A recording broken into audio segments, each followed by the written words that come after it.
ఢిల్లీ ఎయిర్‌పోర్ట్‌లో ఏదైతే రూఫ్ కూలినటువంటి కథలో ఒక పెద్ద ట్విస్ట్ ఏంటంటే ముందది మోడీ ఇనాగరేట్ చేసిందని ప్రచారం చేసింది కాంగ్రెస్ పార్టీ. కాదని రామ్మోహన్ నాయుడు చెప్పారు. అది 2009లో కాంగ్రెస్ పార్టీ హయాంలో ప్రారంభించింది అన్నటువంటి. ఇందులో అసలు ట్విస్ట్ ఏంటంటే 2009లో ఎవరైతే కేంద్ర పౌర విమానయాన శాఖ మంత్రిగా చేశారో ప్రఫుల్ పటేల్. ఆయన అప్పుడు కాంగ్రెస్ పార్టీ తరపున చేశారు. బానే ఉంది.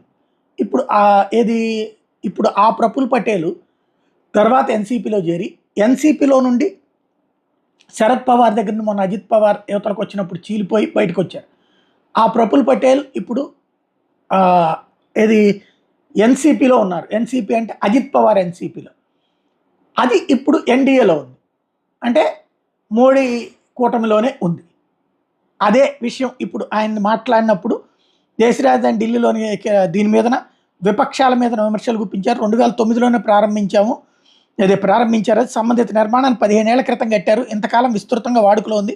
అత్యుత్తమ నిర్మాణ సంస్థ దీని పనులు చేపట్టింది. ఏదైనా భవనాన్ని నిర్మించినప్పుడు సహజంగానే డిజైన్ ప్లానింగ్లకు సంబంధించి సరిచూసుకుంటారు. కాబట్టి 15 ఏళ్ల నాటికి అడ్డం గురించి వ్యాఖ్యానించబోను. అయితే ఇట్లాంటి ఘటనలు పునరావృతం కాకూడదు. ఏం జరిగిందని దాని మీద నిర్ధారణకు వచ్చేందుకు సమగ్ర దర్యాప్తు అవసరం. ప్రస్తుత ప్రమాద విషయంలో ఒకరిపై ఒకరు నిందలు వేసుకోవడం తగదు. శవ రాజకీయాలు మానుకోవాలి అంటూ చెప్పుకొచ్చారు. అదే కీలకమైన అంశమైంది.